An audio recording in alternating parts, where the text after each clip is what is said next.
मधुर आवाज़ चैनल में आपका स्वागत है। हमारी आज की कहानी है बगावत। माँ जी, मैं मायके जा रही हूँ। भाई की शादी के लिए शॉपिंग करनी है, इसलिए मेरी मम्मी ने मुझे बुलाया है। एक खूबसूरत सी साड़ी पहने कोमल अपने कमरे से बाहर आई और अपनी सासू माँ से बोली। तो गीता जी ने कहा, लेकिन बहू, कल ही तो तुम 3 दिन बाद अपने मायके से वापस लौटी हो और आज फिर से मायके जा रही हो। हाँ माँ जी, वह क्या है ना कि आज मेरी छोटी बहन मायके में आई है। अब वह तो बार बार दूसरे शहर से यहाँ आ नहीं सकती ना, इसलिए मेरी मम्मी ने आज ही खरीदारी करने का प्लान बना लिया। वह तो ठीक है बहू, लेकिन अपने ससुराल के प्रति भी तुम्हारी कुछ जिम्मेदारी है। और तुम जानती हो, मैं गठिया की मरीज हूँ। घुटने पूरी तरह जवाब दे चुके हैं। बड़ी मुश्किल से चल फिर पाती हूँ। ऐसे में घर के काम तो मैं नहीं कर पाती। हाँ, तो माँ जी, आपको काम करने की क्या जरूरत है? भाभी है ना, वह कर लेंगी रसोई का काम। इतनी बात सुनते ही गीता जी की बड़ी बहू मीनू रसोई घर से बाहर निकली और गुस्से से बोली, क्यों? क्या मैं इस घर की नौकरानी हूँ जो दिन भर काम करती रहूं? और तुम जब चाहे अपना बैग उठाकर मायके चलती बनो। चुपचाप अपना बैग रखो और मेरे साथ घर का काम करो। बिल्कुल नहीं, मैं अभी कोई काम नहीं करने वाली। मेरी मम्मी ने बुलाया है और मैं जाऊंगी। लेकिन बहू, मीनू बहू की बात भी सही है। जैसे वह इस घर की बहू है वैसे तुम भी हो, तो फिर वह अकेली क्यों दिन भर चूल्हा चौका संभालती रहे? गीता जी ने कहा तो कोमल बोली, अरे माँ जी, एक दिन भाभी काम कर लेंगी तो पहाड़ नहीं टूट पड़ेगा। अपनी देवरानी की बात सुनकर मीनू भड़कते हुए बोली, यह एक दिन की बात नहीं है, तुम्हारा हर रोज का काम है।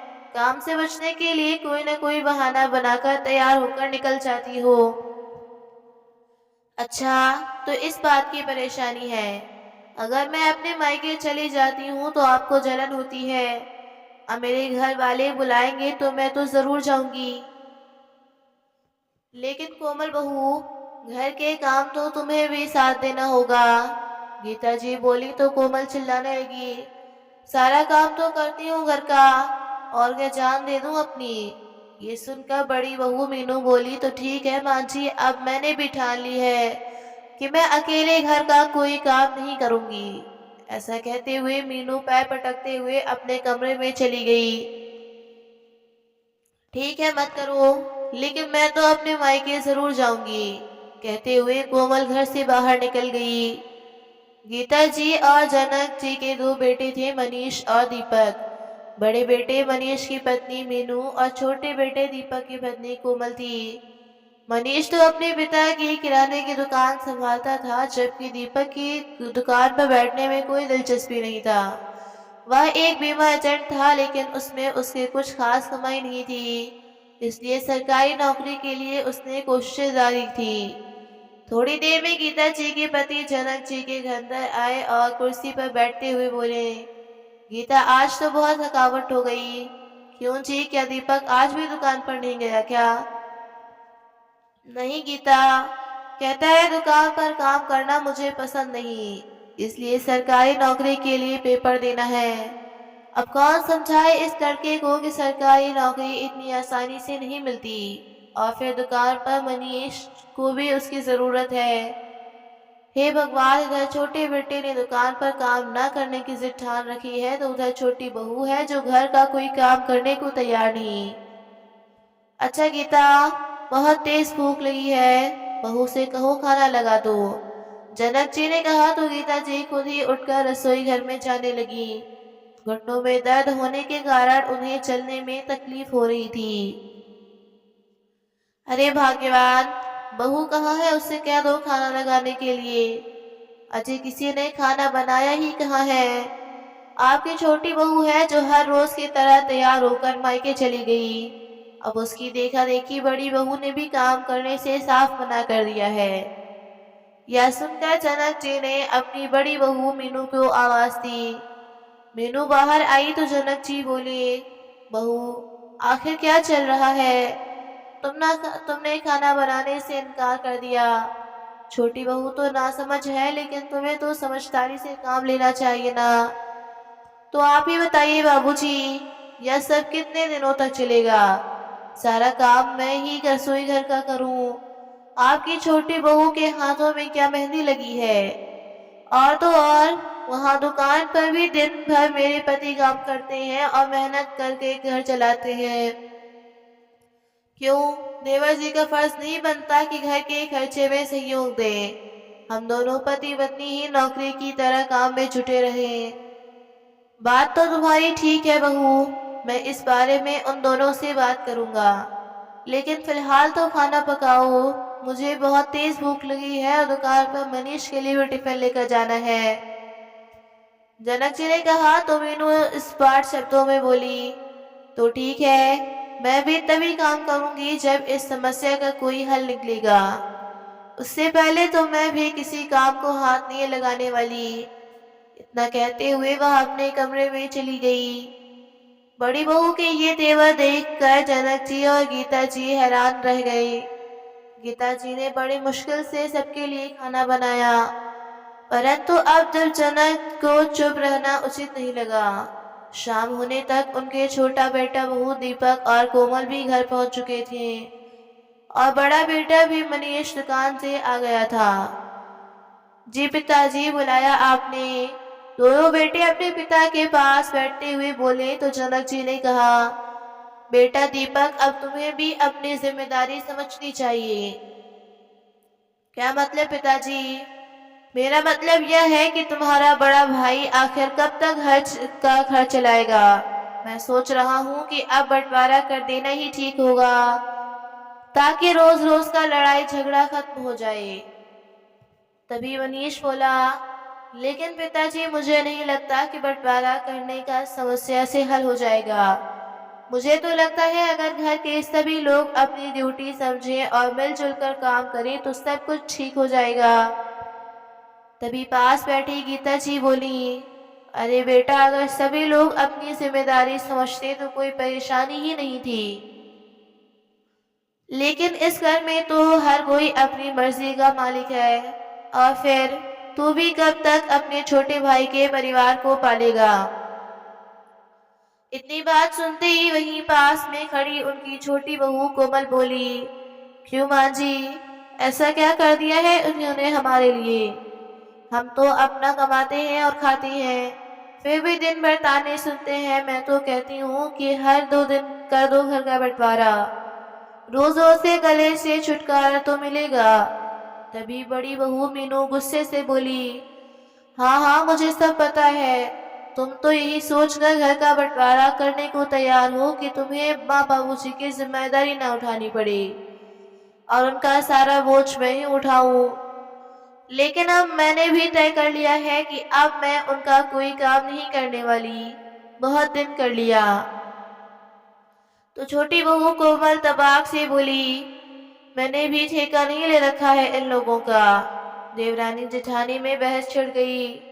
तभी मनीष गुस्से से चिल्लाते हुए बोला, मीनू, तुम्हारी हिम्मत कैसी हुई मेरे माँ बाबूजी का बोझ कहने की? तो दीपक ने कहा, भाई, माँ बाबूजी मेरे साथ रहेंगे, आखिर मेरा भी कुछ फर्ज बनता है उनके लिए। इतना कहकर वो अपने कमरे में चला गया।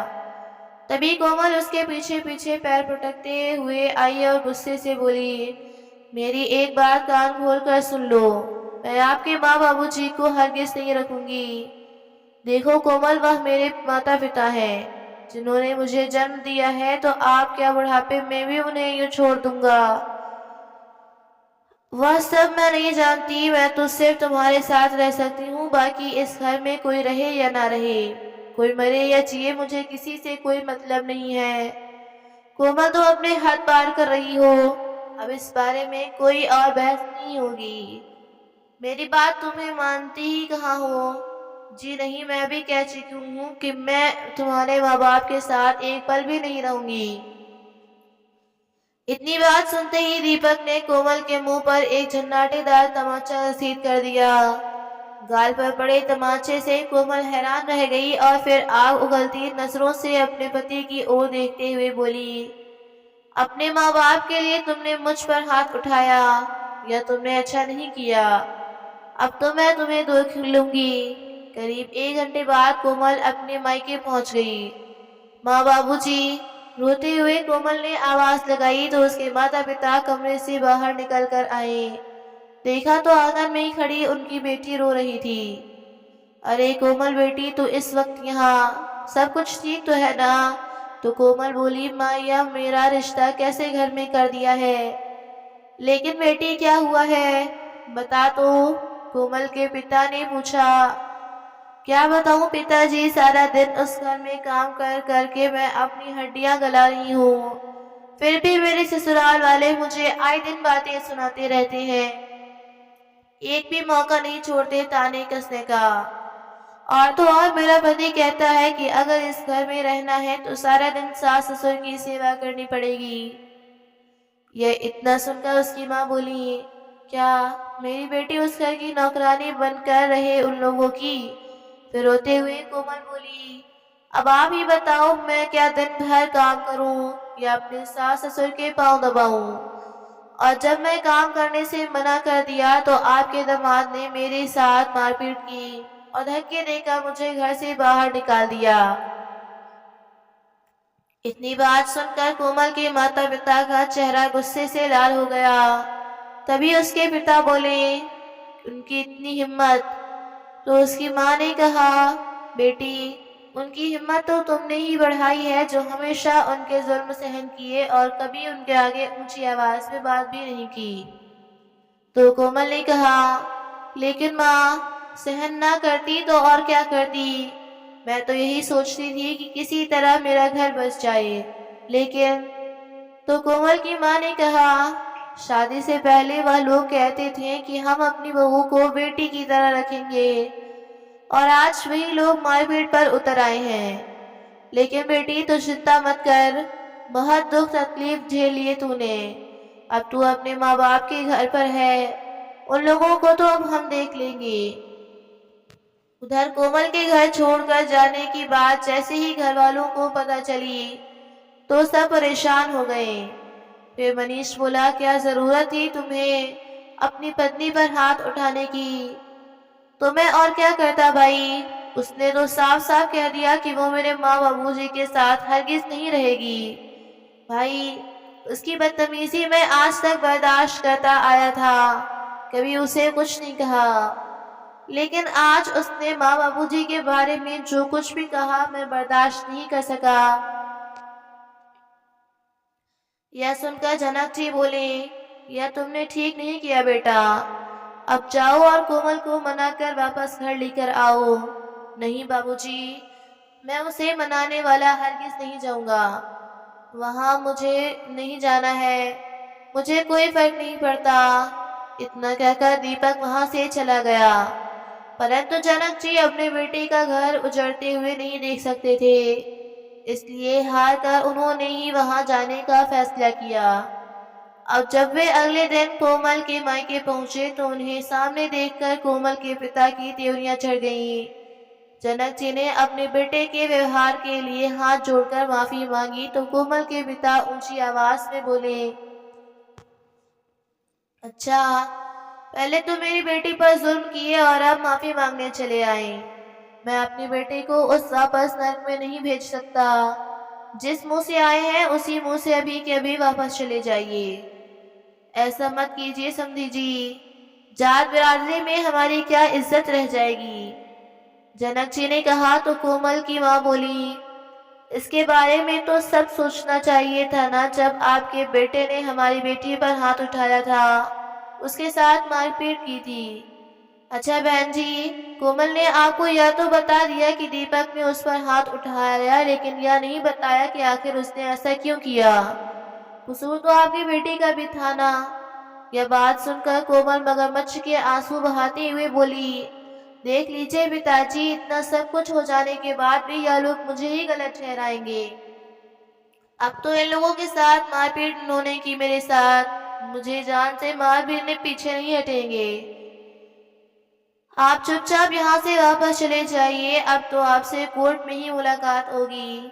फिर जनक जी हाथ जोड़ते हुए बोले, एक बार फिर सोच लीजिए भाई साहब, बेटे की गलतियों से आंखें मूंद कर इतना बड़ा फैसला लेना ठीक बात नहीं है। आपके हाथ में दो घरों की बागडोर है, आपका एक फैसले से दोनों घर भी उजड़ सकते हैं और बस भी सकते हैं। तो कोमल की माँ बोली, आप लोग अपनी चिंता कीजिए, अपनी बेटी का घर तो हम फिर से बसा लेंगे।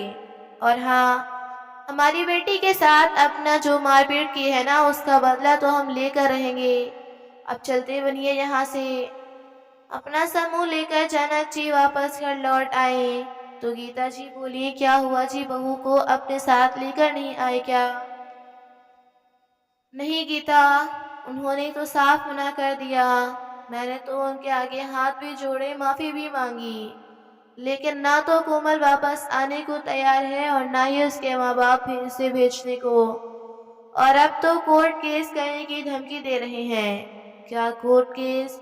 इतनी बड़ी बात तो थी भी नहीं। फिर अपने बेटे दीपक की ओर देखते हुए गीता जी ने कहा, बेटा अब तुझे ही उसे मना कर लाना होगा।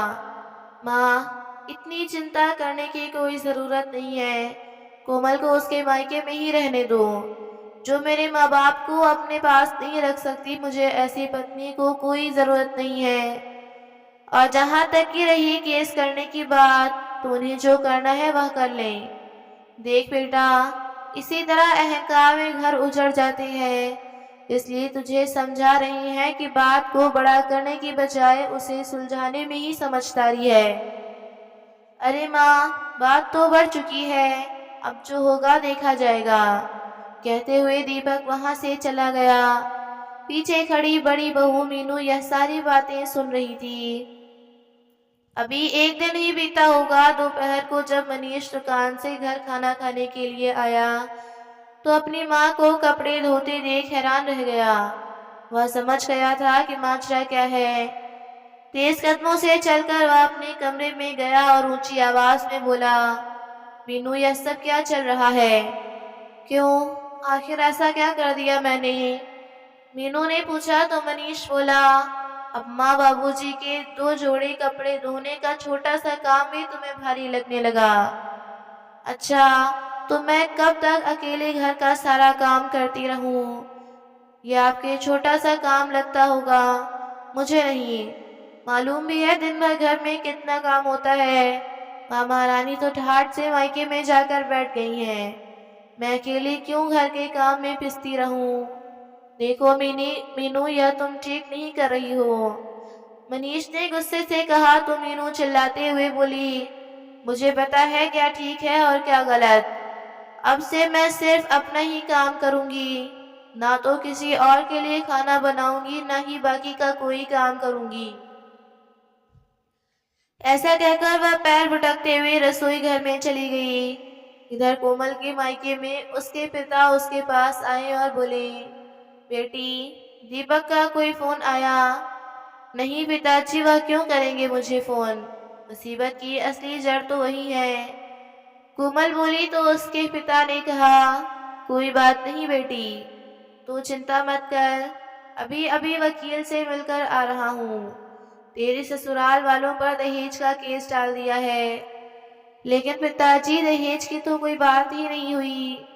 अरे बेटे, यह तो हमें पता है कि हमने झूठा आरोप लगाया है, लेकिन वकील का कहना है कि अपना केस मजबूत बनाने के लिए ये सब हथकंडे तो अपनाना ही पड़ेंगे। दहेज का मुद्दा जरूरी था। अब तुम देखना कैसे मैं उन्हें दिन में तारे दिखाता हूँ। तेरे पैरों में गिरकर तुझसे माफी मांगेंगे। यह सुनकर कोमल की माँ बोली, बिल्कुल ठीक किया। उन्हें भी तो पता चले कि किसी की बेटी को सताने का क्या अंजाम होता है।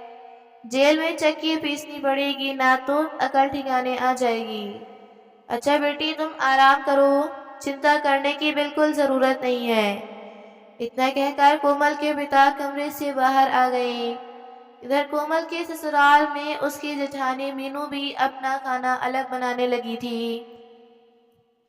लेकिन मनीष को यह सब बिल्कुल अच्छा नहीं लग रहा था। आज रविवार था। मनीष गुमसुम सा बिस्तर पर लेटा हुआ था। विचारों का तूफान उसके दिमाग में उत्पात मचा रहा था। फिर मीनू उसके पास आई और बोली, सुनो जी, सुबह के 10 बज चुके हैं, लेकिन आपने अभी तक नाश्ता भी नहीं किया। रात को भी आप बिना खाए पिए ही सो गए थे। मैं नाश्ता लेकर आती हूँ, उठकर खा लीजिए। तभी मनीष बोला, खाना तो मैं तभी खाऊंगा जब मेरे साथ तुम माँ और बाबूजी का खाना भी लगाओगी। वह मंदिर से वापस लौटते ही होंगे, तुम उनका नाश्ता भी बना दो।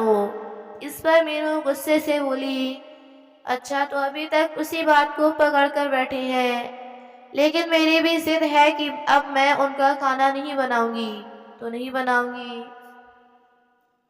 तो ठीक है, फिर मैं भी खाना नहीं खाऊंगा, मनीष ने कहा। तो मीनू बोली, ठीक है, फिर आप भी भूखे बैठे रहिए।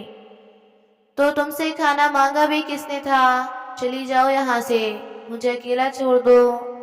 मनीष ऊंची आवाज में बोला। तो मीनू भी आग बबूला होकर बोली, तुम्हारा यही हाल रहा तो मीनू की तरह मैं भी मायके चली जाऊंगी। तो जाओ ना, तुम्हें रोका किसने है? अच्छा, तुम्हें मेरी कोई जरूरत नहीं तो मैं जा रही हूँ। अरे बेशक, अभी चली जाओ, दरवाजा खुला है। पति की यह बात सुनकर मीनू अपना बैग पैक करने लगी। मैं जा रही हूँ, लेकिन मेरी एक बात कान खोलकर सुन लो। अगर मैं एक बार चली गई तो फिर वापस नहीं आऊंगी। उसके बाद अपने माँ बाप के साथ ही रहना। इतना कहकर वह घर से बाहर चली गई। उधर जब मीनू बैग उठाकर अपने मायके पहुंची तो उसे अचानक अपने घर देखकर मीनू के पिता थोड़े हैरान हो गए। अरे बेटा, तुम अचानक यहाँ? ना कोई फोन ना खबर। फोन करने का समय ही कहाँ था पिताजी। क्यों बेटी, क्या हुआ? सब कुछ ठीक तो है ना? कुछ ठीक नहीं है। एक तरफ तो मेरे सास ससुर हैं जिन्होंने मेरा जीना आराम रख कर रखा है, तो दूसरी ओर आपका दामाद है जो ढंग से बात भी नहीं करता मुझसे। अब यहाँ ना आती तो क्या करती? यह बात सुनकर उसके पिता ने कहा, क्या इसका मतलब तो अपने ससुराल वालों से लड़ झगड़ कर यहाँ आई है, राजी खुशी से नहीं आई। लेकिन पिताजी, मेरे पास कोई रास्ता नहीं था। मेरी देवरानी तो ससुराल की जिम्मेदारियों से बचने के लिए अपने मायके जाकर बैठ गई और काम का सारा बोझ उन लोगों ने मुझ पर डाल दिया। लेकिन अब मैंने भी ठान लिया है कि मैं उस घर में कोई काम नहीं करूंगी। यही बात मैंने अपने पति से कही तो उन्होंने मुझे घर से निकल जाने को कह दिया। यह सुनकर मीनू की माँ ने उसे झिड़कते हुए कहा, क्या सास ससुर के काम से बचने के लिए तुम यहाँ आकर बैठ गई? हमने तो तुझे ऐसे संस्कार नहीं दिए थे। लेकिन माँ, सास ससुर क्या सिर्फ मेरे हैं, मेरे देवरानी के नहीं हैं? तो मैं अकेले उनका बोझ क्यों उठाऊं? नहीं बेटी, यह सोच गलत है। घर के बड़े बुजुर्ग बोझ नहीं होते। सास ससुर की सेवा तो केवल किस्मत वालों को ही मिलती है। अब मुझे एक बात बता दे बेटी, 7 साल हो गए तेरे शादी को, क्या कभी आज तक तेरे सास ससुर ने तुझे डांटा है? अरे वह तो तुझसे ऊंची आवाज में बात भी नहीं करते, और दामाद जी भी तेरा पूरा ख्याल रखते हैं, हम लोगों का सम्मान करते हैं। तुझे याद है जब तेरे पिताजी को हार्ट अटैक आया था, मेरे एक फोन करने पर ही तुरंत पहुंच गए थे मदद के लिए। हर मुश्किल घड़ी में वह हमारे साथ खड़े रहे, कभी हमें अपने बेटे की कमी महसूस नहीं होने दी उन्होंने। अब तू ही बता, अगर बदले में वह सिर्फ इतना चाहते हैं कि तू उनके माँ बाप का अपने माँ बाप की तरह ही ख्याल रखे, तो इसमें क्या गलत है? लेकिन तुम तो उनसे झगड़ा करके यहाँ चली आई। रिश्ता दोनों ओर से बनता है बेटी। अगर तुम अपने पति की उम्मीद रखती हो तो उनकी उम्मीदों पर खरा उतरना भी सीखो। अपने माता पिता की बात सुनकर मीनू की नजरें शर्म से झुक गईं और बोली, मैं जानती हूँ माँ कि मुझसे बहुत बड़ी गलती हो गई। मैं तो सिर्फ उन्हें घर छोड़कर जाने की धमकी दे रही थी, लेकिन जब उन्होंने ही मुझे निकल जाने को कह दिया तो मैंने उस बात को अपने आत्मसम्मान पर ले लिया। लेकिन माँ, अब किस मुंह से वापस जाऊं? कहते कहते मीनू रोने लगी। उधर दोनों बहुओं का हाल देखकर जनक जी बहुत सोच विचार में बैठे हुए थे। तभी गीता जी उनके पास आकर बैठ गईं और उन्हें परेशान देखकर बोली, क्या हुआ जी, क्या सोच रहे हैं? गीता, सोच रहा हूँ कभी अच्छा भला हंसता खेलता परिवार हुआ करता था हमारा, न जाने किसकी नजर लग गई है हमारे घर को। छोटी बहू का स्वभाव तो शुरू से ही थोड़ा रूखा था, लेकिन बड़ी बहू से मुझे यह उम्मीद नहीं थी। तभी गीता जी बोली, सोचा था दोनों बेटों की शादियां हो जाएंगी तो बहुएं घर की जिम्मेदारी संभाल लेंगी और बुढ़ापा आराम से कटेगा। लेकिन किसे पता था कि बुढ़ापे में हमें ये दिन भी देखने पड़ेंगे। अभी ये बातें चल ही रही थीं कि दरवाजे पर बेल बजी। जनक जी ने दरवाजा खोला तो सामने मीनू अपने पिता के साथ खड़ी थी। वे उन लोगों को अंदर आने के लिए कहें तो मीनू ने अपने सास ससुर के पैर छुए। तभी मीनू के पिता बोले, अपनी बेटी की तरफ से मैं आपसे माफी मांगता हूँ। जैसे ही हमें पता चला कि वह ससुराल में झगड़ा करके अपनी मायके आई है, मैं उल्टे पांव इसे वापस ले आया। अरे नहीं भाई साहब, आप क्यों माफी मांगते हैं? बच्चे हैं, गलती ही हो जाती है। हमारी बेटी घर वापस आ गई, हमारे लिए इतना ही बहुत है। थोड़ी देर हालचाल बांटकर मीनू के पिता उसे वहां छोड़कर अपने घर वापस चले गए। बड़ी बहू के आने के बाद जनक जी और गीता जी ने भी राहत की सांस ली। शाम को जब मनीष घर वापस लौटा तो पत्नी से बात किए बिना उसे नजरअंदाज करके अपने कमरे में चला गया। सुनिए, मुझे अपनी गलती का एहसास हो गया है। मेरे माँ जी ने मुझे सब समझा दिया है। मैं वादा करती हूँ कि आगे से माँ बाबूजी की सेवा में कभी कोई कमी नहीं आने दूंगी। अपने माता पिता की तरह ही उनकी सेवा करूंगी। तो मनीष बोला, मीनू, क्या हमारा प्यार इतना कमजोर था कि छोटी सी मुसीबत आने पर तुम अपना बैग उठाकर मायके चली गई? तो मीनू रोते हुए बोली, सच कहूँ तो मैं घर छोड़कर जाना नहीं चाहती थी, और अगर आपने मुझे एक बार भी रोका होता तो मैं उसी समय रुक जाती। आपके बिना जीने की कल्पना भी मैं नहीं कर सकती।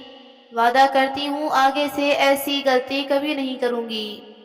मीनू ने कहा तो मनीष ने उसे गले से लगा लिया। अभी 2 दिन भी ठीक से नहीं बीते थे कि उनके घर के बाहर पुलिस आकर रुकी। पुलिस वालों को अपने घर पर देखकर जनक जी की आंखें फटी की फटी रह गईं। तभी एक पुलिस वाला बोला, आप लोगों के नाम पर कंप्लेंट दर्ज करवाई गई है। क्या? Police complaint?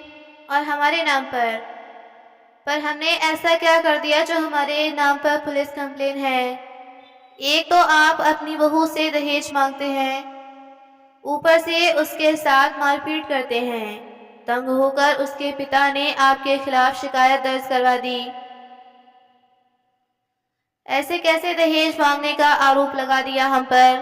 हमने तो कभी दहेज का नाम ही नहीं लिया। लेकिन आपकी बहू ने तो अपने पति और सास ससुर पर उसे मारपीट कर घर से बाहर निकालने का आरोप लगाया है। नहीं इंस्पेक्टर साहब, यह तो बिल्कुल झूठ है। उस पर हाथ उठाना तो दूर, हमने तो उसे उंगली तक भी नहीं लगाई। पति पत्नी में आपस में छोटी मोटी बहस हो गई थी, जिससे नाराज होकर वह अपने मायके चली गई। मैं तो उसे मनाने भी गया था, उन लोगों के आगे हाथ भी जोड़े, फिर भी वह नहीं माने। तो इंस्पेक्टर साहब बोले, बेहतर होगा कि आप उन लोगों के साथ समझौता कर लें। अगर केस कोर्ट में चला गया तो पूरा परिवार लपेटे में आ जाएगा। आपके पास 24 घंटे का समय है, या तो आप लोग आपस में मामला सुलझा कर कल थाने में हाजिरी लगा देना, नहीं तो हम आपके घर आकर आपको ले जाएंगे। इंस्पेक्टर की बातें सुनकर जनक जी और गीता जी का कलेजा कांप उठा। ठीक है इंस्पेक्टर साहब, मैं उनसे बात करता हूँ। हाथ जोड़ते हुए जनक जी बोले और गुमसुम से आंगन में रखी चारपाई पर बैठ गईं। शाम के समय जब उनके दोनों बेटे घर वापस लौटे तो जनक जी ने उन्हें सारी बात बताई। दहेज के आरोप में के बारे में सुनकर दीपक गुस्से में आ गया। उनकी हिम्मत कैसे हुई हम पर इतना घटिया इल्जाम लगाने की। तो मनीष बोला, नहीं दीपक, गुस्से से कोई बात नहीं बनती। फोन करके आराम से उनसे बात करो, समस्या का हल जरूर निकलेगा। जब दीपक ने अपनी पत्नी कोमल को फोन लगाया तो उसके पिता ने फोन उठाया। पिताजी, छोटी सी बात पर आपने हमारे खिलाफ पुलिस में शिकायत करवा दी। क्यों बेटा, तुमने हमारी बेटी पर हाथ उठाया? क्या यह छोटी सी बात थी?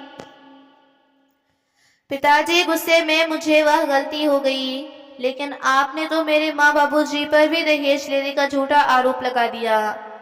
उनका तो कोई कसूर नहीं था। देखो दीपक, मैं तुमसे कोई बात नहीं करना चाहता।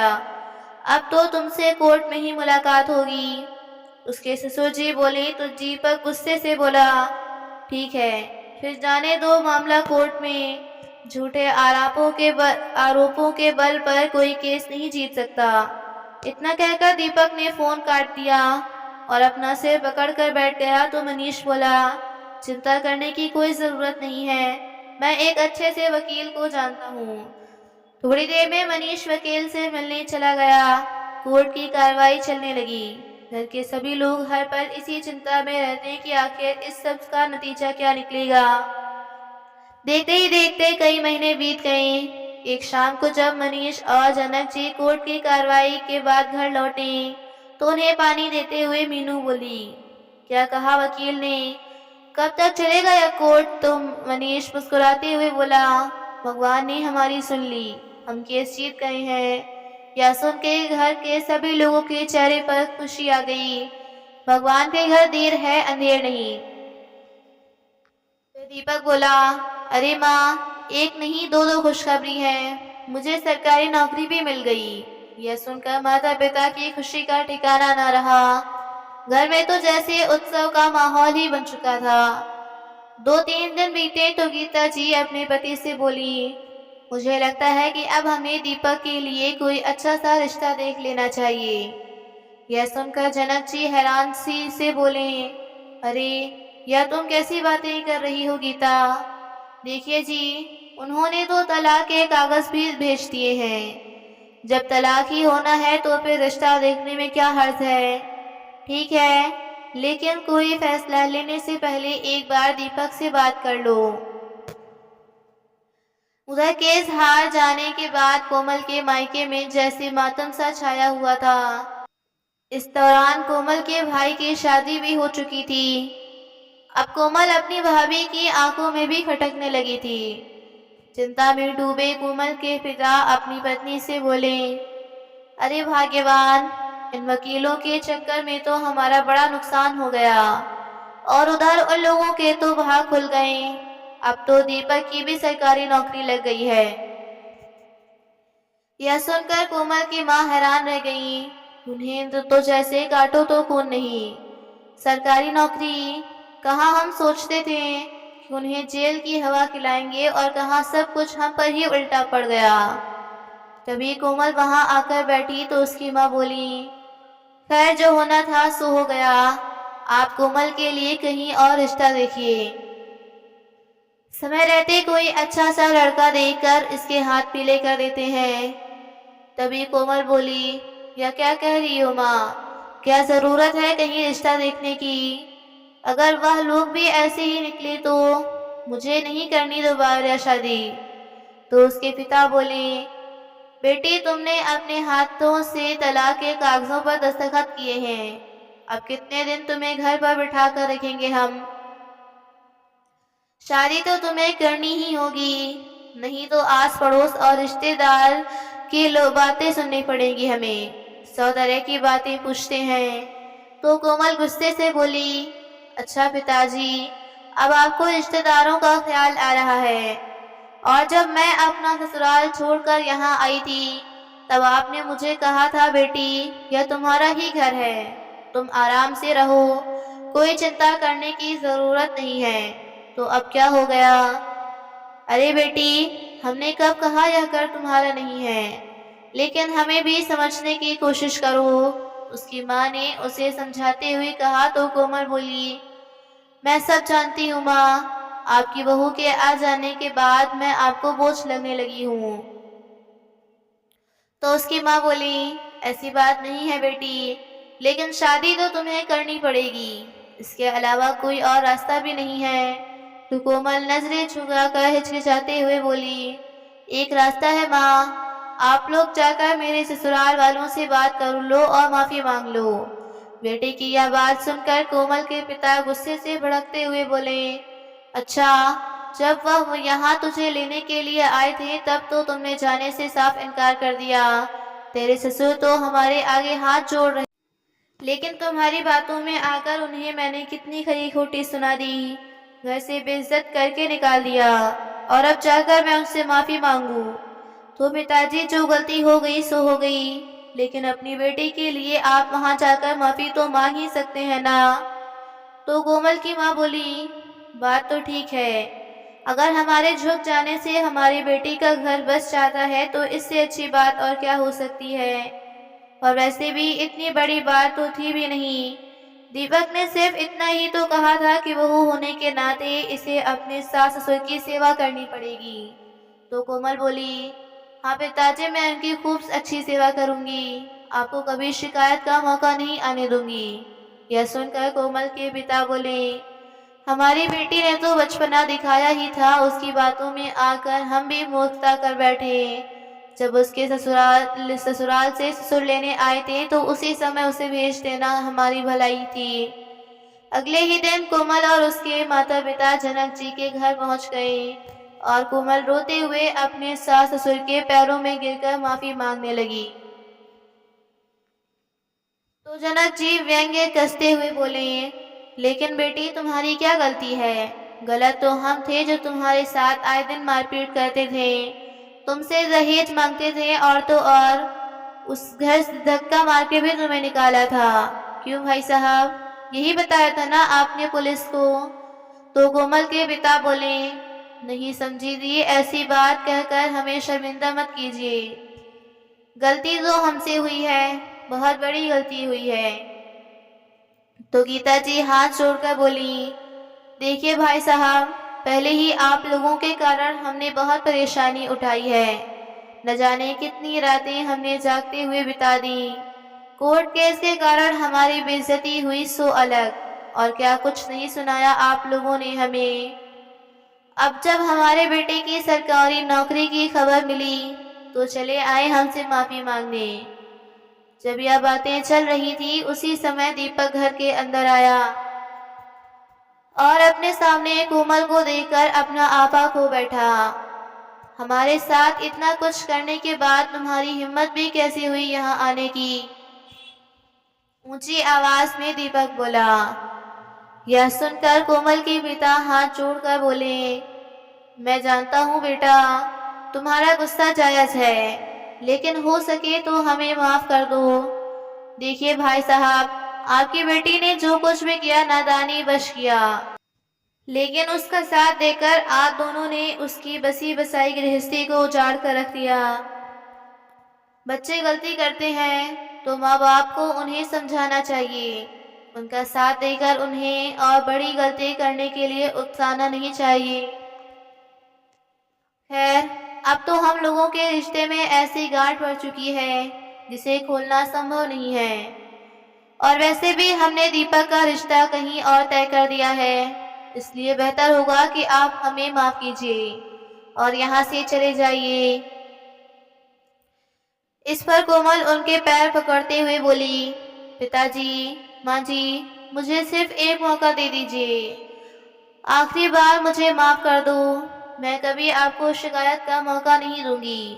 तो दीपक बोला, तलाक के कागज तो तुमने ही भेजे थे ना, तो अब यहाँ क्या लेने आई हो? अभी के अभी चली जाओ यहाँ से, नहीं तो अच्छा नहीं होगा। यह सुनकर कोमल के पिता हाथ जोड़कर बोले, ठीक है बेटा, गलती की है तो भुगतान तो हमें करना ही होगा। हम चलते हैं। ऐसा कहकर जैसे ही वह वहां से जाने के लिए पीछे मुड़े तो जनक जी बोले, रुक जाइए। और फिर गीता जी की ओर देखते हुए बोले, गीता, दीपक के रिश्ते के लिए तो अभी हमने सिर्फ हाँ ही बोली है। अगर हम उन्हें मना कर देंगे तो ज्यादा से ज्यादा थोड़ी बहुत बदनामी हो जाएगी। लेकिन बहु गलतियों के लिए उसे माफी न देकर अगर हम आज इन दोनों के रिश्ते को हमेशा के लिए खत्म कर देंगे तो हमसे बहुत बड़ा पाप हो जाएगा। ठीक कहते हैं जी आप, लेकिन क्या दीपक इस बात के लिए राजी होगा? अब सब लोगों की नजरें दीपक पर टिकी थी, परंतु दीपक शांत था। कुछ पलों की उसकी मौन स्तब्धता सबको परेशान कर रही थी। उसने एक नजर उठाकर कोमल की ओर देखा और बोला, कोमल, सच कहूँ तो मैं कभी तुमसे अलग होना ही नहीं चाहता था, लेकिन जो तुमने मेरे माँ बाबूजी के साथ किया वो मैं बर्दाश्त नहीं कर पाया था। लेकिन मुझे खुशी है कि तुम्हें अपनी गलती का एहसास है। गलती तो कहीं ना कहीं मुझे भी हुई थी, जो गुस्से में आकर तुम पर हाथ उठा बैठा। लेकिन कोमल, अब मेरी जिंदगी में वापस आ जाओ, मुझे तुम्हारी जरूरत है। दीपक के इतना कहते ही घर का माहौल खुशनुमा हो उठा। पूर्व में हुई गलतियों को दोनों परिवारों ने समय रहते सुधार लिया था। तो दोस्तों, आपको ये कहानी कैसी लगी, लाइक कमेंट करना बिल्कुल ना भूलें। मिलते हैं आपसे अगली वीडियो में।